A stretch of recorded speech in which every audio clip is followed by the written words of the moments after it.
नमस्कार साथियों, स्वागत है आप सभी का रितेश झा मैथ पर। कैसे हैं आप लोग? उम्मीद करते हैं आप लोग बहुत ही अच्छे होंगे।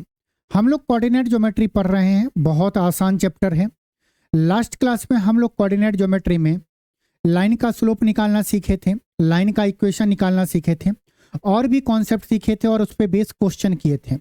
आपको बता दें कि हम लोग कोऑर्डिनेट ज्योमेट्री में कॉन्सेप्ट सीख रहे हैं, उस पर बेस क्वेश्चन कर रहे हैं, फिर नेक्स्ट कॉन्सेप्ट पे जा रहे हैं, उस कॉन्सेप्ट को सीख रहे हैं और उस पर बेस क्वेश्चन कर रहे हैं। तो चलिए अपना सेशन स्टार्ट करते हैं। आज के कॉन्सेप्ट को सीखने से पहले हम लोग लास्ट क्लास के कॉन्सेप्ट को रिवाइज करेंगे थ्रू क्वेश्चन करेंगे, जिससे आपका सारा कॉन्सेप्ट रिवाइज हो जाएगा।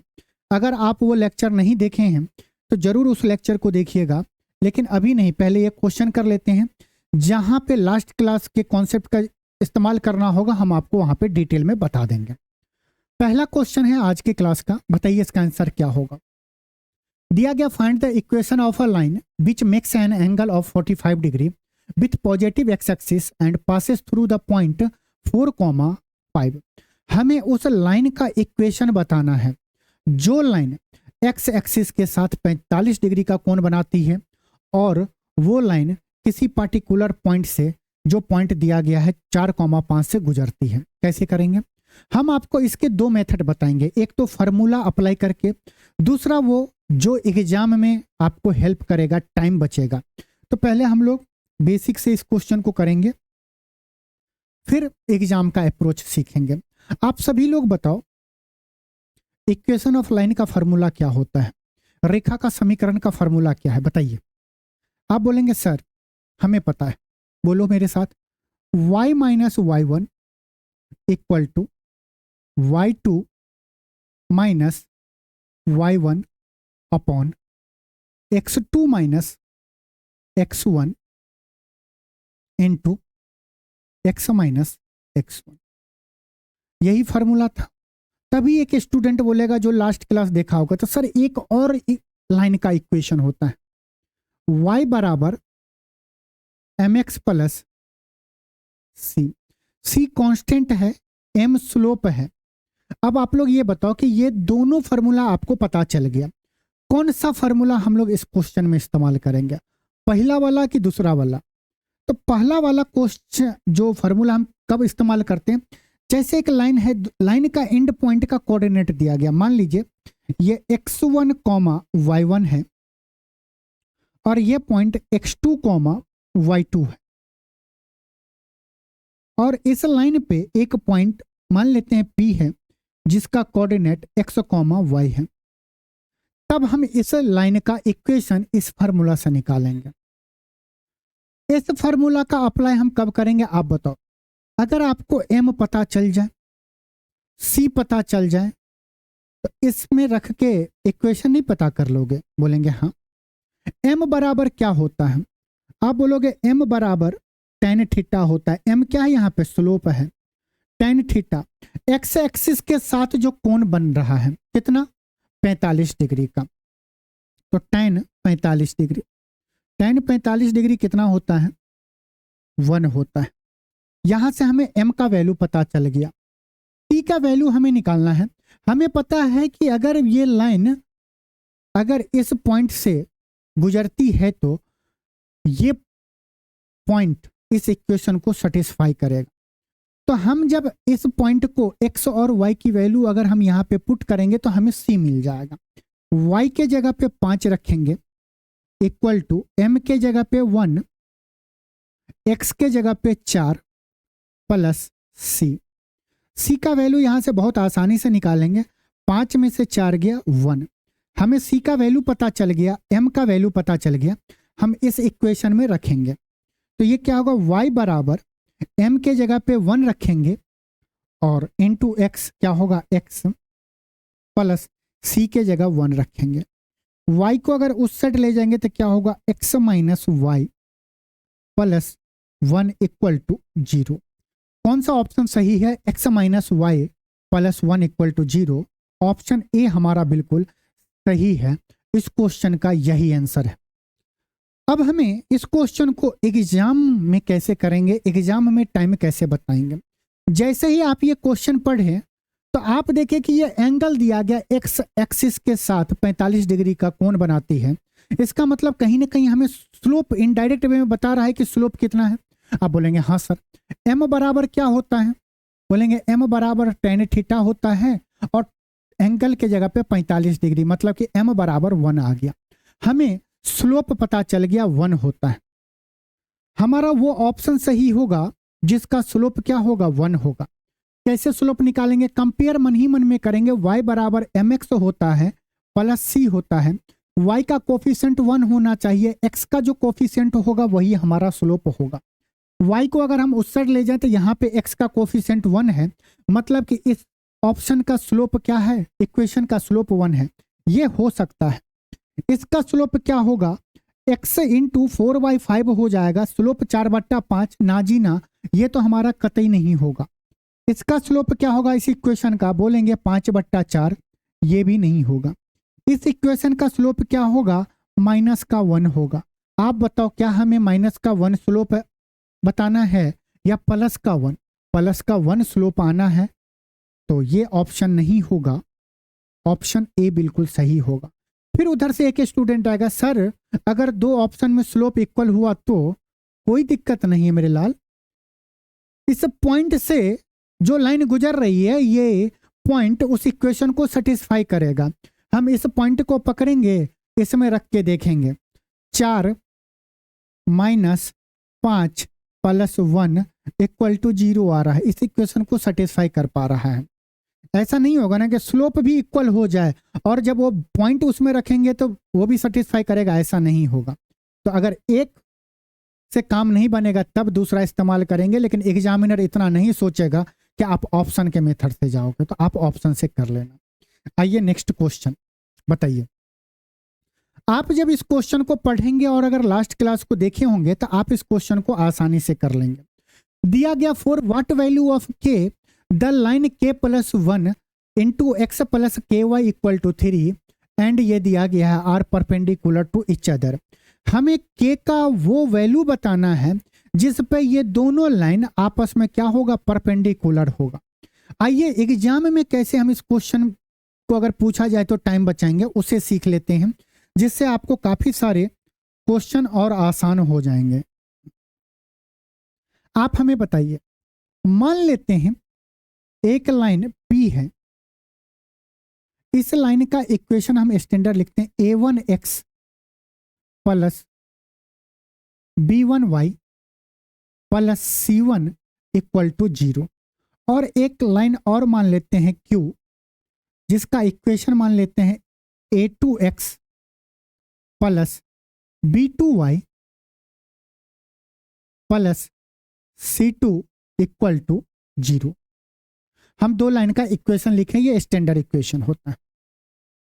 मान लेते हैं कि इस लाइन का स्लोप m1 है, इस लाइन का स्लोप m2 है। दोनों लाइन का स्लोप हम मान लिए m1 m2। हमें कंडीशन दिया गया है कि line P perpendicular to line Q, या आपको यह भी बोल सकता है कि Q perpendicular to P, both are same. चाहे लाइन P पे परपेंडिकुलर Q हो या लाइन Q पे परपेंडिकुलर P हो, बोथ आर इक्वल। जब ये कंडीशन दिया गया है तो हम लास्ट क्लास में पढ़े थे कि अगर दो लाइन आपस में परपेंडिकुलर है तो उसका स्लोप क्या होगा? स्लोप क्या इक्वल होगा? ना जी ना। स्लोप का जब हम प्रोडक्ट करेंगे, दोनों स्लोप जो लाइन है उस लाइन के स्लोप को जब गुना करेंगे तो वो रिजल्ट क्या देगा? -1। इसका मतलब हमें m1 into m2 equal to -1 होना चाहिए। किस कंडीशन में? जब दोनों लाइन परपेंडिकुलर होगा। ठीक है, हम इस लाइन का, लाइन P का स्लोप निकालना चाहते हैं। कैसे निकालेंगे? बोलेंगे सर आप कुछ मत करो, y बराबर mx प्लस c के फॉर्मेट में लाइन P को लिखो। तो हम क्या करेंगे? by को रहने देंगे, b1y को रहने देंगे, equal to a1x plus c1 को इक्वल के उस साइड ले जाएंगे, तो ये क्या हो जाएगा? माइनस का a1x माइनस c1।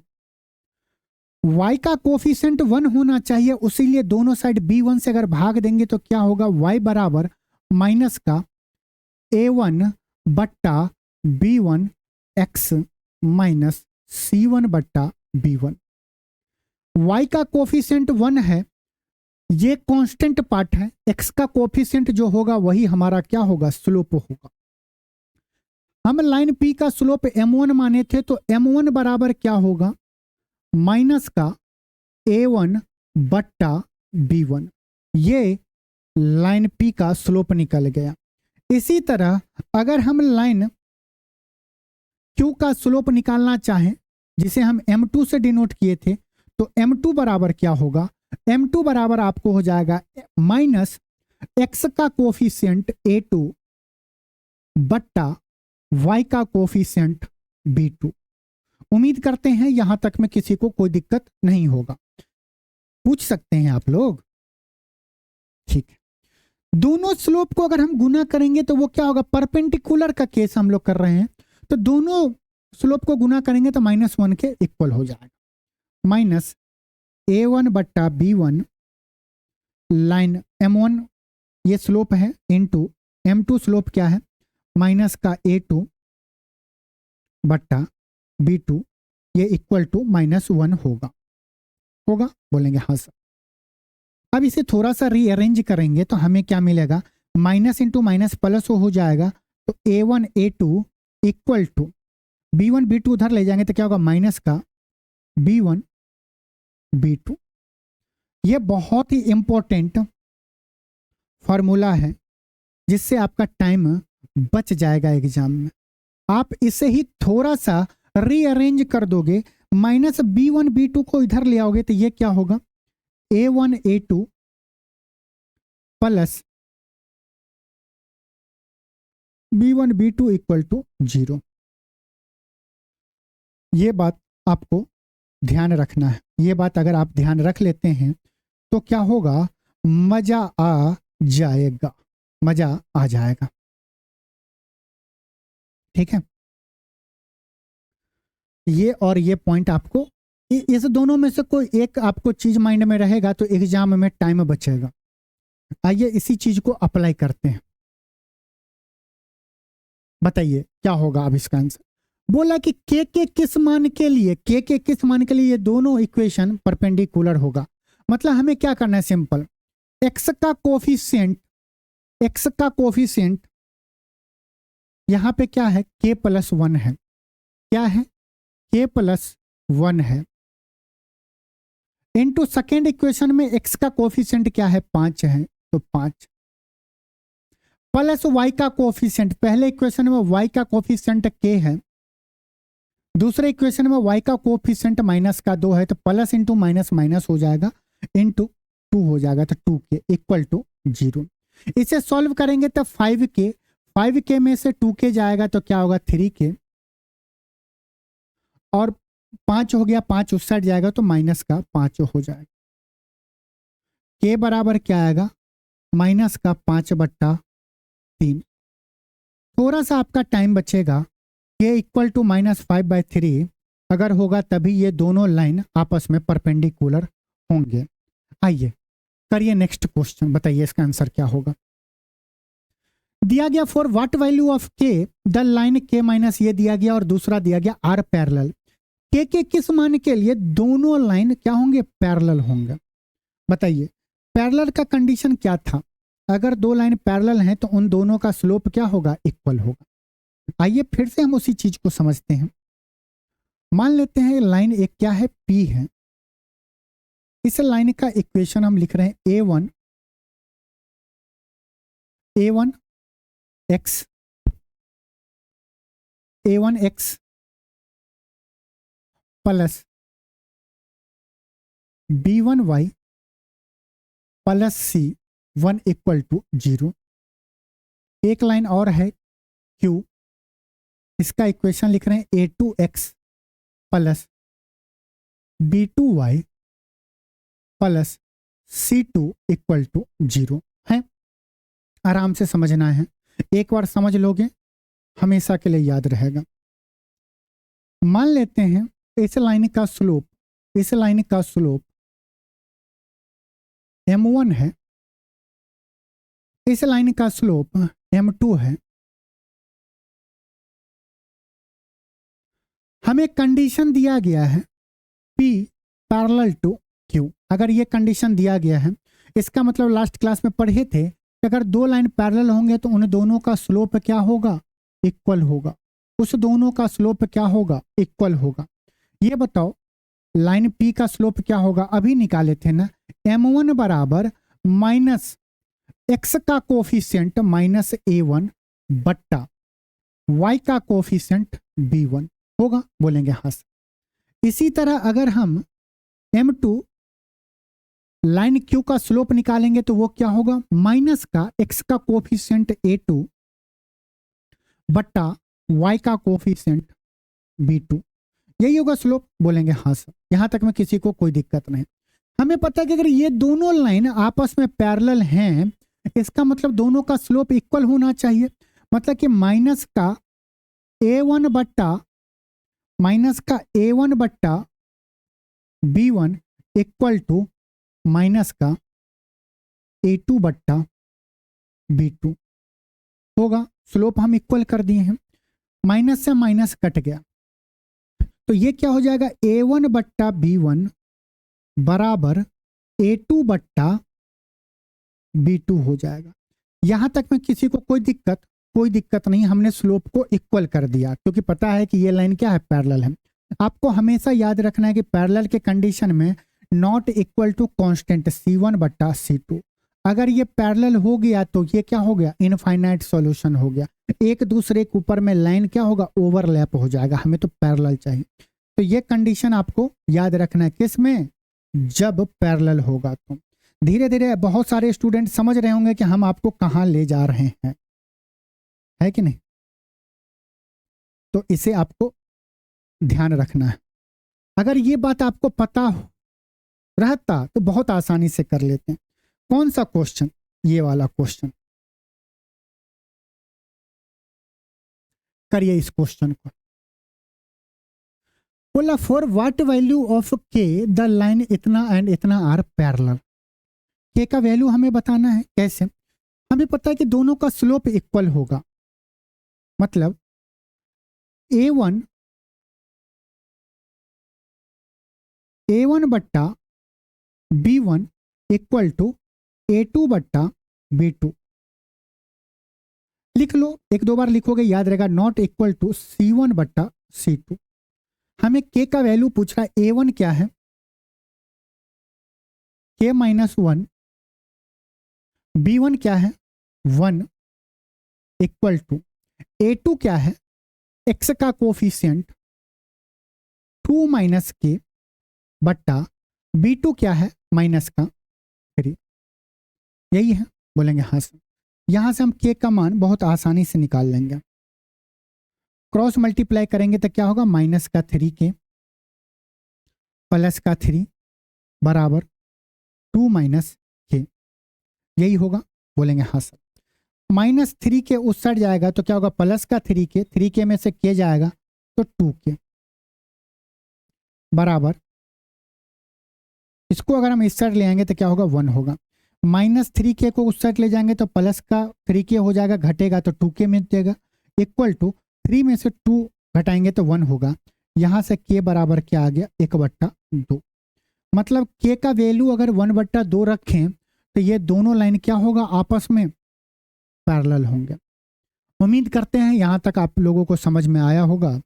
अब बढ़ते हैं, हम लोग आगे बढ़ते हैं। बहुत इंपॉर्टेंट कॉन्सेप्ट है, आइए, बहुत इंपॉर्टेंट कॉन्सेप्ट है एग्जाम पॉइंट ऑफ व्यू से। आप चाहे किसी भी एग्जाम का क्यों ना तैयारी कर रहे हो, यहां से आपको जरूर क्वेश्चन पूछता है।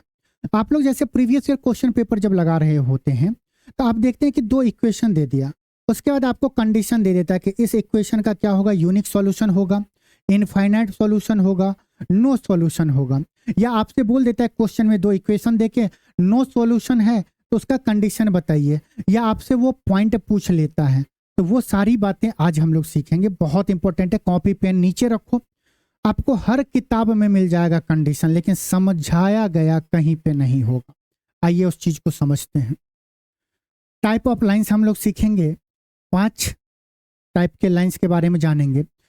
इंटरसेक्टिंग लाइंस प्रतिच्छेदी रेखाएं, पैरेलल लाइंस समानांतर रेखाएं, कोइंसाइड लाइंस समपाती रेखाएं, कनकरेंट लाइंस संगामी रेखाएं, परपेंडिकुलर लाइंस लंबवत रेखाएं।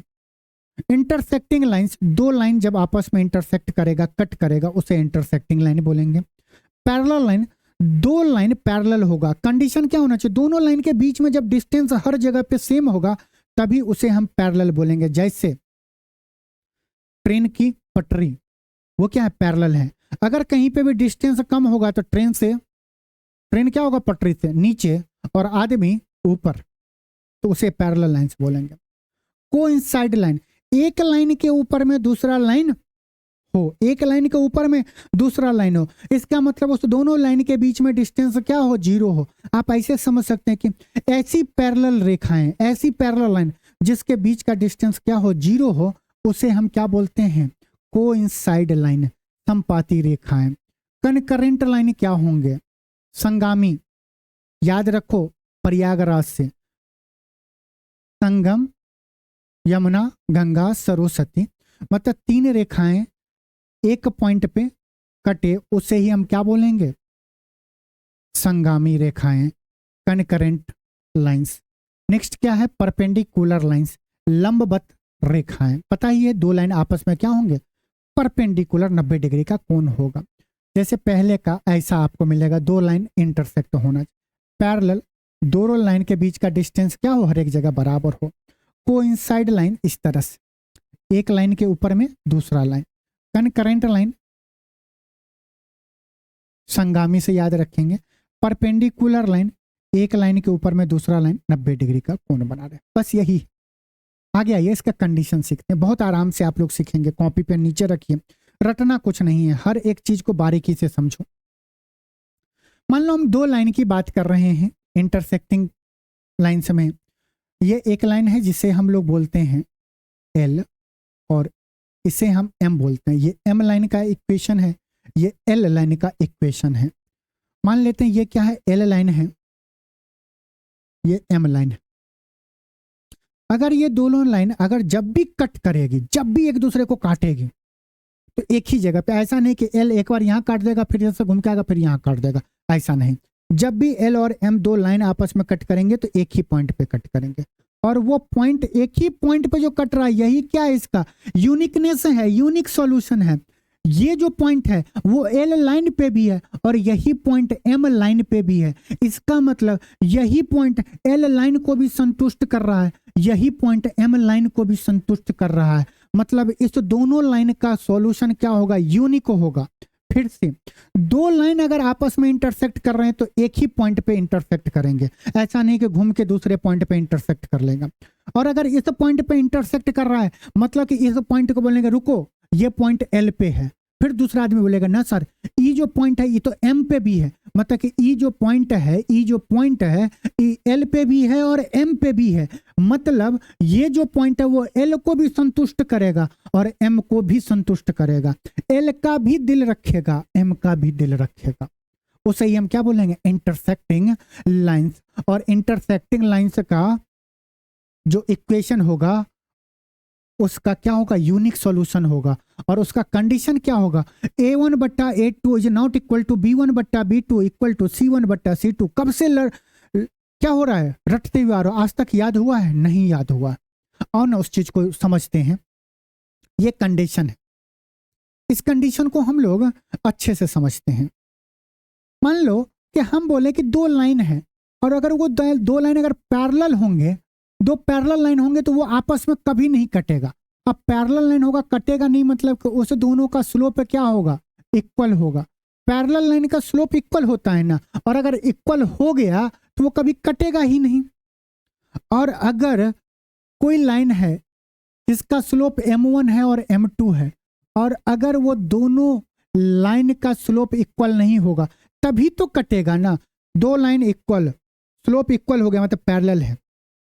और जब उस दोनों लाइन का स्लोप अगर इक्वल नहीं होगा तो क्या होगा, थोड़ा तिरछा होगा, कहीं ना कहीं तो कटेगा, एक दूसरे की तरफ झुकाव तो होगा। अब मान लो दोनों लड़का, झुकाव होगा, अलगे दुनिया में जाएगा। दो लड़की हैं, झुकाव होगा? नहीं होगा। जब दोनों के बीच में सिमिलर नहीं होगा तभी तो झुकाव होगा, तभी कहीं कटेगा। तो ये पता चल गया कि M1 is not equal to M2 होगा, तभी दो लाइन आपस में इंटरसेक्ट करेंगे। पहला लाइन जो L है इसका स्लोप क्या होगा? मान लेते हैं ये M1 है, M1 बराबर क्या होगा? बोलेंगे माइनस का x का कोफिशिएंट A1 बट्टा y का कोफिशिएंट B1। इस लाइन का स्लोप M2 है, क्या होगा? माइनस का A2 बट्टा B2, यही होगा। और अगर ये दो लाइन इंटरसेक्ट कट रहा है, इसका मतलब M1 not equal to M2 है। M1 स्लोप क्या है? माइनस A1 बट्टा A2 is not equal to A1 बट्टा B1 is not equal to A2 बट्टा B2। माइनस का माइनस से माइनस कट गया, अब इसे बस रीअरेंज कर देना है जिससे हमें याद रहने में सुविधा हो। तो A1 बट्टा A2 is not equal to B1 बट्टा B2। A2 को इधर लाएं, B1 को इधर ले गए, यही चीज है कंडीशन। A1 बट्टा A2 is not equal to B1 बट्टा B2 कैसे आया? स्लोप नॉट इक्वल के कंडीशन में। मतलब जब भी हमें यूनिक सॉल्यूशन निकालना होगा तो उस दोनों का स्लोप इक्वल नहीं होगा, ये उसका कॉन्सेप्ट है। और कांस्टेंट C1 बट्टा C2 इक्वल होगा। याद रखो मेरे जान, मेरे भाई, मेरे लाल, कि जब यूनिक सॉल्यूशन होगा A1 बट्टा A2 is not equal to B1 बट्टा B2 इक्वल टू C1 बट्टा C2। आइए नेक्स्ट पॉइंट सीखते हैं, पैरेलल लाइन, समानांतर रेखाएं के क्या कंडीशन होंगे। हम लोग अभी सीख के आ रहे हैं और भी डिटेल में जानेंगे। देखो ये रट लोगे ना, इससे कोई फायदा नहीं होगा, भूल जाओगे। एग्जाम का प्रेशर होगा, भूल जाओगे। जब आप प्रीवियस ईयर क्वेश्चन पेपर लगा रहे होगे, भूल जाओगे। तो आपको अगर याद है वेल एंड गुड, नहीं याद है तो ये तो पता होना चाहिए कि हम इसे निकालते कैसे हैं। तो आइए पहले उसे हम सीखते हैं। मान लो पैरेलल लाइन के कंडीशन में दो लाइन, एक ये लाइन एक ये लाइन है, इसको हम मान लेते हैं P, इसको हम लाइन को बोलते हैं Q। P लाइन का इक्वेशन ये हुआ और Q लाइन का इक्वेशन ये है, ठीक है। मान लेते हैं इस लाइन का स्लोप M1 है, इस लाइन का स्लोप M2 है। अगर हम बोले कि P पैरेलल टू Q है, P पैरेलल टू Q है, इसका मतलब कि इसका स्लोप क्या होगा? इक्वल होगा, M1 बराबर M2 होगा। बोलेंगे हाँ सर। M1 कितना होगा? बोलेंगे x का कोफिशिएंट माइनस A1 बट्टा y का coefficient B1 equal to M2 कितना होगा? x का कोफिशिएंट A2 माइनस का बट्टा B2। माइनस से माइनस कट गया, इसे थोड़ा सा रीअरेंज करेंगे। A1 A2 को A1 के नीचे लाएंगे तो ये हो जाएगा A2 इक्वल टू B1 को यहाँ ले गए तो B1 बट्टा B2। ये चीज हम सीखे हैं, A1 बट्टा A2 बराबर B1 बट्टा B2। ध्यान रखना है कि ये कभी भी कांस्टेंट के पार्ट के इक्वल नहीं होगा। अगर कांस्टेंट पार्ट के इक्वल हो गया मतलब वो कोइंसाइड लाइंस हो जाएंगे। ऐसी पैरेलल रेखाएं जिसके बीच का डिस्टेंस 0 हो, मतलब क्या होगा? उस पर इनफाइनाइट सॉल्यूशन होंगे। तो ऐसा हमें नहीं करना है, ऐसा हमें नहीं करना है, कांस्टेंट पार्ट को इक्वल नहीं करना है। तो पैरेलल लाइंस मतलब it means equation have no solution. No solution मतलब कि पैरेलल लाइंस नेवर इंटरसेक्ट। ये पैरेलल लाइन कहीं पे भी कटेगा नहीं कटेगा। ट्रेन की पटरियां कभी एक जगह मिलेगी नहीं मिलेगी। अगर ट्रेन की पटरियां मिल गई तो उसके अंदर का पैसेंजर कहीं और मिलेगा, ऐसा नहीं होगा। जैसे आपको एक हम देते हैं इक्वेशन, कैसा मिलेगा? मान लीजिए इस तरह से 3x plus 2y plus 7 equal to 0। और एक और इक्वेशन 3x प्लस 2y बराबर 15 इक्वल टू 0। आप देखते ही बता देंगे कि ये दोनों लाइन क्या है? पैरेलल है। देखो ना, 3/3 2/2 बराबर इज नॉट इक्वल टू 7/15। देखते मतलब इसका कोई सॉल्यूशन हो ही नहीं सकता है। ये आप कॉमन सेंस लगाओ ना कि 3x प्लस 2y बराबर 7 है, 3x प्लस 2y बराबर 15 है। कैसे सॉल्यूशन हो सकता? कोई भी सॉल्यूशन नहीं निकलेंगे। तो ये वाला बात आपको याद रखना है कब? पैरेलल लाइन के कंडीशन में।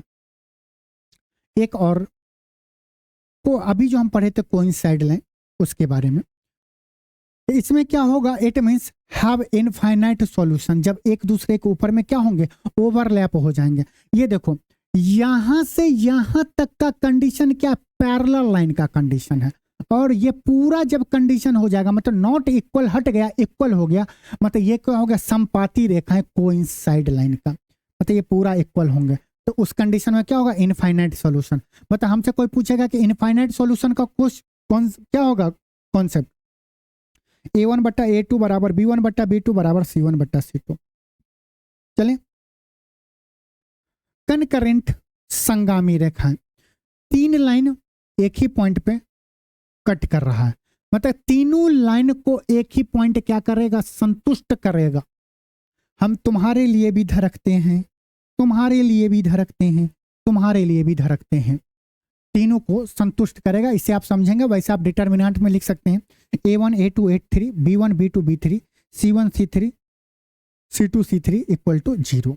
इसे आप क्वेश्चन से और क्लियर समझेंगे, मतलब क्या, more than two line passes through a single point are called concurrent line। इसे आप और अच्छे से समझेंगे जब क्वेश्चन करेंगे तब। आइए करिए नेक्स्ट क्वेश्चन, बताइए इसका आंसर क्या होगा। अब तो पढ़ लिए ना, अब बताइए आंसर। और what value of K the line इतना एंड इतना आर इंटरसेक्टिंग, बताइए क्या होगा, बोलो। कंडीशन याद आ रहा है, आप वो वाले पे फोकस मत करो, आप समझो इंटरसेक्टिंग लाइन होगा, मतलब उसका स्लोप अगर बराबर हो गया तो पैरेलल हो जाएगा, स्लोप बराबर नहीं होगा मतलब कि कटना चाहिए, नॉट इक्वल टू समथिंग होगा ना, क्या होगा, स्लोप नॉट इक्वल टू, मतलब कि A1/A2 not equal to B1/B2। A1 क्या है, x का कोएफिशिएंट 5 बट्टा यहां पे क्या है 2 इज नॉट इक्वल टू क्या 20 बट्टा के। अगर आप A1 लिख रहे हैं तो यहां पे B1 लिखेंगे, नीचे में A2 B2 लिखेंगे। अगर आप पलट के लिखना चाहते तो अगर यहां पे A2 लिखेंगे तो यहां पे आपको B2 लिखना पड़ेगा, ये बात आपको ध्यान रखना। 5 से काटेंगे, 5 चौक 20, तो K is not equal to क्या हो जाएगा 8। ऑप्शन ए बिल्कुल सही है। अब ये बात बताओ, इतना लिखना नहीं है आपको, इंटरसेक्टिंग लाइन है, कंडीशन माइंड में घूमेगा कि स्लोप इक्वल नहीं होना चाहिए, K is not equal to something, वो समथिंग कैसे निकालेंगे, आओ उसको सीखो। 5 का 4 गुना 20, 5 का 4 गुना 20, तो 2 का 4 गुना कितना 8, मतलब के इज नॉट इक्वल टू 8 होगा, बस इतना ही करना है। आइए, समपाती रेखाएं क्या होता है बताइए, कैसे निकालेंगे। For what value of K build the line इतना और इतना आर को इंसिडेंट लाइन। समपाती रेखाएं, समपाती रेखाएं मतलब क्या होगा, उसका स्लोप भी इक्वल होगा और कांस्टेंट पार्ट भी इक्वल होगा, मतलब बोलो ना A1/A2 equal to B1/B2 equal to C1/C2। हमें के का मान पूछ रहा है तो हमें दो चीज को इक्वेट कर लेंगे, जहां पे एक वेरिएबल होगा और 3 क्या होगा मालूम होगा। हम पहले लिख लेते हैं, 1/3 बराबर 2/K बराबर 6/18। किसी को हम इक्वेट कर सकते हैं, इस दोनों को इक्वेट कर लेंगे, इस दोनों को इक्वेट कर लेंगे। के का वैल्यू हमारा क्या आएगा 6 आएगा, के का वैल्यू हमारा क्या आएगा 6 आएगा। अगर ये संपाती का माइंड में कंडीशन आपको घूम रहा होगा तो आप ये बोलेंगे 1 का 2 गुना 2, तो 3 का 2 गुना 6, के बराबर 6। 6 का 1/3, 6 का 1/3, तो 18 का 1/3 कितना होगा 6। कहीं से भी जाएंगे आप मौखिक कर लेंगे। एक बार फिर बताएं, ये कंडीशन आपको पता हो तो आप क्या बोलोगे, 1 का 2 गुना तो 3 का 2 गुना 6, 6 का 1/3 18 का 1/3 6, कोई किसी भी तरह से जाएंगे, नहीं लिखना है इतना, ये प्रैक्टिस करोगे तो खुद आ जाएगा, रटवा नहीं रहे हैं, प्रैक्टिस करवा रहे हैं। आइए, एक किस मान के लिए इतना कोई हल नहीं होगा, कोई हल ना होने का मतलब माइंड में सोचो। For what value of K build the line इतना एंड इतना has no solution. No solution मतलब क्या कि हमें कोई पॉइंटे नहीं मिले जहां पे दो लाइन क्या करें, इंटरसेक्ट करें। माइंड दोहराओ, कौन सा कंडीशन था, पैरेलल लाइन, जहां पे स्लोप इक्वल होंगे तो वो कभी मिलेगा ही नहीं। और पैरेलल लाइन का कंडीशन क्या होता है मेरे लाल, बोलो ना, बोलोगे A1 बट्टा A2 इक्वल टू B1 बट्टा B2। इसमें आप पुट करोगे, ले आओगे, एक बार करके देखें ऐसे मौखिक। 1 का 3 गुना 4 का 3 गुना 12, के का वैल्यू कितना 12, डायरेक्ट कर लो मेरे लाल। 1/4 इक्वल टू B1 कितना है 3 बट्टा के का वैल्यू कितना आया 12। इतना टाइम बचेगा ना, कुछ ही सेकंड जाएगा, लेकिन सेकंड बचा सकते हो कि नहीं सकते हो। अगर आप स्क्रीन पे ये क्वेश्चन मिलेगा तो मौखिक कर सकते हो ना, 1 का 3 गुना तो 4 का 3 गुना, या आप 4 का फैक्टर ढूंढ लेते हैं, है ना। आइए नेक्स्ट क्वेश्चन है, बहुत ही अच्छा है, बताइए इसका आंसर क्या होगा। बार बार ये क्वेश्चन आपको एग्जाम में देखने को मिलेगा। What is the solution of the following equation इतना इतना। इसका मतलब क्या होगा कि हमें इस दोनों इक्वेशन का वो यूनिक पॉइंट बताना है जिस पॉइंट पे ये दोनों इक्वेशन क्या होगा, सेटिस्फाई होगा। या उसको इस तरह से पहले समझो बहुत आराम से, एक लाइन ये है और ये एक लाइन ये है। हमसे पहले हम देख रहे थे कि दो लाइन अगर इंटरसेक्ट हो रहा है तो चेक करते थे कि हाँ उसका यूनिक सॉल्यूशन हो रहा है, उसका कंडीशन हम लोग चेक कर रहे थे। इस बार पहले बोल दिया हाँ ये यूनिक सॉल्यूशन है, बताओ ये पॉइंट, मतलब कि हमें x, y बताना है। अब ये बात बताओ, ये पॉइंट यहाँ पे जो इंटरसेक्ट करे इसका मतलब क्या हो गया, कि ये जो पॉइंट है वो इस लाइन को भी संतुष्ट करेगा और इस लाइन को भी संतुष्ट करेगा। संतुष्ट मतलब खुश करेगा नहीं। जब ये पॉइंट हम इस इक्वेशन में रखेंगे ना, ऑप्शन मेथड से कैसे करेंगे ये बता रहे हैं, तब क्या होगा, ये इक्वेशन सेटिस्फाई होगा। सेटिस्फाई मतलब कि LHS बराबर RHS, नहीं तो variable term plus constant term को जोड़ेंगे तो 0 होगा। ऑप्शन से पहले करते फिर हम आपको डिटेल इसका मेथड बताएंगे। बार बार ये एग्जाम में क्वेश्चन पूछता है। अगर ये ऑप्शन होता तो ये सेटिस्फाई करेगा इस इक्वेशन को, x बराबर 3 तो 6 और y की जगह -2 रखेंगे तो -6, 0 हो जाएगा, ये नहीं होगा।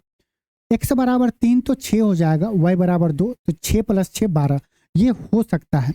हड़बड़ी में नहीं, आगे कर लेंगे, क्या पता कि दो ऑप्शन मिल जाए जिसमें इसको संतुष्ट करेगा, दो ऑप्शन मिलेगा तब तो दोनों को चेक करना पड़ेगा। ये देखे 2 दूना 4 और 3 दूना 3 3 9, 9 4 13 नहीं हो रहा, 12 तो आ नहीं रहा है। 2 दूना 4 3 3 9, -9 + 4 कितना होगा, -5, ये नहीं होगा। 3 ऑप्शन कट गया तो एक ही ऑप्शन बचा, बिल्कुल सही होगा। अब हम इस क्वेश्चन को कैसे करेंगे, जब भी आपको मिले दो इक्वेशन, लीनियर इक्वेशन, इसको इक्वेशन 1 इसको इक्वेशन 2 माने, आप किसी के वेरिएबल को पकड़ लो। जैसे हम पकड़ लेते हैं कि y का वेरिएबल, y का कोफिशिएंट क्या है, यहाँ पे 3 है, यहाँ पे क्या है, इक्वेशन 2 में 2 है। हम दोनों जगह y के कोफिशिएंट को हम इक्वल करना चाहते हैं, मतलब यहाँ पे 2 और 3 का एलसीएम लेंगे तो क्या होगा 6, मतलब यहाँ पे 6 करेंगे तो इसके लिए इस इक्वेशन को 2 से करेंगे, इसको 3 से गुना करेंगे।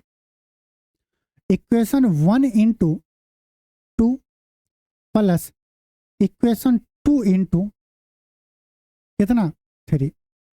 इक्वेशन 1 में अगर 2 से करेंगे तो क्या होगा, 4x + 6y = 24। इक्वेशन सेकेंड में अगर 3 से मल्टीप्लाई करेंगे तो क्या होगा, 9x - 9y, 6 होगा ना, 6y बराबर 5 × 15। इस दोनों को जोड़ देंगे तो क्या होगा, 6y से 6y कट गया, 4x प्लस 9x क्या होगा 13x इक्वल टू 24 15 39। x बराबर क्या आ गया 3 आ गया। x बराबर 3 आ गया मतलब यहां से भी हम सीख लेते हैं कि ये c और d तो होगा ही नहीं, x बराबर 3 चाहिए। अब y बराबर कैसे निकालेंगे, x का वैल्यू कहीं पे भी पुट कर देंगे। मान लीजिए x का वैल्यू हम इस इक्वेशन में पुट करेंगे तो ये क्या होगा 3 दूनी 6 प्लस 3y इक्वल टू 12। तो y बराबर क्या हो जाएगा 2। तो x बराबर 3 y बराबर 2। हमें ये पॉइंट मिल गया इस लाइन का कि 3,2। तो ये आपके एग्जाम में बार बार पूछ सकता है। आइए करिए ये क्वेश्चन, ये रिसेंट एग्जाम का क्वेश्चन है, बताइए पढ़ के बताइए कि इसका आंसर क्या होगा। दिया गया the line x plus Y equal to 10 and minus 3x plus Y equal to 2 have a unique solution. What is the distance between the unique solution and the point of intersection of the line x plus Y equal to 10 and x equal x axis. बहुत अच्छा question. सबसे पहले देखो दिया गया है unique solution, इस दोनों का यूनिक सॉल्यूशन मतलब क्या होगा, एकदम एक ही सॉल्यूशन होना चाहिए। तो पहले हम ये निकालेंगे x प्लस वाई बराबर 10, 3x प्लस वाई बराबर 2। अगर हम इस दोनों को घटा दें तो ये क्या हो जाएगा प्लस माइनस माइनस, y से y कट गया, ये क्या हो गया 4x बराबर 8, x बराबर 2, x का वैल्यू कहीं रख देंगे तो y बराबर क्या आ जाएगा 8। मतलब हमें 2 पॉइंट मिल गया, x बराबर 2 y बराबर 8। यूनिक सॉल्यूशन से हमें पता चल गया। अब बोला and the point of intersection of the line. अब क्या बोला, इसे यहां से लिखें, एक लाइन है x प्लस वाई बराबर 10 और एंड x एक्सिस पे क्या होता है y इक्वल टू 0 होता है। x एक्सिस जैसे हम ये किए, ये x एक्सिस है, ये y एक्सिस है। x एक्सिस पे क्या होता है y 0 होता है और y एक्सिस की बात करेंगे तो यहाँ पे x कोऑर्डिनेट क्या होता है 0 होता है। तो y बराबर 0 हो गया। अगर हम y का वैल्यू इसमें रख देंगे तो x बराबर क्या आएगा, बोलेंगे 10 और y बराबर क्या आ गया 0। अब समझ रहे हो ये क्या आ गया, हमें पूछ रहा है क्या and the point of intersection what is the distance. मतलब कि हमें एक लाइन मिल गया जिसका एंड पॉइंट कितना है 2,8 और एक कितना है 10,0। हमें इसका डिस्टेंस बताना है। डिस्टेंस फॉर्मूला अप्लाई करेंगे, under root x2 minus x1, 10 में से 2 गया 8, 8 का square plus y2 minus y1, 0 में से 8 का स्क्वायर गया तो 8 का स्क्वायर। ये क्या हो जाएगा 8 root 2, 8 root 2, 8 root 2, 8 root 2, x2 minus x1 का square plus y2 minus y1 का स्क्वायर। y2 0 है, 0 में से 8 गया माइनस का 8, उसका स्क्वायर करेंगे तो प्लस का 8 स्क्वायर होगा। 8 स्क्वायर प्लस 8 स्क्वायर क्या होगा 8 रूट 2। ठीक है, करिए। ये क्या है संगामी का है। इफ लाइन इतना इतना एंड इतना are concurrent line find the value of K. Question, यदि रेखाएं ये संगामी है तो के का मान ज्ञात कीजिए। के का मान कैसे ज्ञात करेंगे, आप ये सिंपल बताओ। ये दोनों लाइन इस पॉइंट पे कटेगा, इसे भी संतुष्ट करेगा, इसे भी संतुष्ट करेगा। और अगर 3 पॉइंट हो गया मतलब कि ये जो पॉइंट है x, y यहाँ पे जो होगा वो इस लाइन को भी संतुष्ट करेगा, इस लाइन को भी संतुष्ट करेगा, इस लाइन को भी संतुष्ट करेगा। यहाँ पे k वेरिएबल है, k का वैल्यू बताना है। हम पहले इस दोनों इक्वेशन को ले रहे हैं, इस इक्वेशन को हम 2 से गुना कर देंगे तो क्या होगा 2x प्लस 2y बराबर 10 और यहाँ क्या हो जाएगा 2x प्लस 3y बराबर 12। इस दोनों को घटा देंगे तो माइनस माइनस माइनस कट गया। y बराबर कितना आ गया 2 आ गया। y बराबर 2 आ गया। y का वैल्यू किसी इस दोनों इक्वेशन में रखेंगे तो x का वैल्यू पता चल जाएगा। तो x का वैल्यू क्या आ गया 3 आ गया। मतलब हमें ये पॉइंट मिल गया, आराम से देखो हमें ये पॉइंट मिल गया क्या 2,3 जो इस इक्वेशन को भी सेटिस्फाई कर रहा है, इस इक्वेशन को भी सेटिस्फाई कर रहा है। और अगर ये तीनों लाइन संगामी है तो वो इस इक्वेशन को भी सेटिस्फाई करेगा। मतलब अगर हम ये दोनों पॉइंट इस इक्वेशन में डालेंगे तो इसे सेटिस्फाई करेगा और k का वैल्यू पता चल जाएगा। x के जगह पे 3, x का वैल्यू क्या है यहाँ पे 3 है। x का वैल्यू क्या है यहाँ पे 3 है। x का वैल्यू 3 है और y का वैल्यू क्या है 2 है। आइए रखते हैं, x के जगह 3 रखेंगे तो 4 या 12 प्लस 3 दूनी 6 बराबर k। तो 12 और 6 कितना हो गया 18, k बराबर 18। अगर ये तीनों लाइन संगामी होगा उसके लिए k का वैल्यू कितना होना चाहिए 18। ऑप्शन डी हमारा बिल्कुल सही है। आज के लिए बस इतना ही रहने देते हैं। आप सभी लोग एक बार जरूर पूरे लेक्चर को देखिएगा 1.5x पे, हर कॉन्सेप्ट को समझिएगा, फिर उसे याद करिएगा, क्वेश्चन खुद से करिएगा। चलिए मिलते हैं नेक्स्ट क्लास में। आप सभी लोग ख्याल रखिएगा। नमस्कार, जय हिंद। अगर चैनल पे नहीं है तो चैनल को सब्सक्राइब जरूर करिएगा।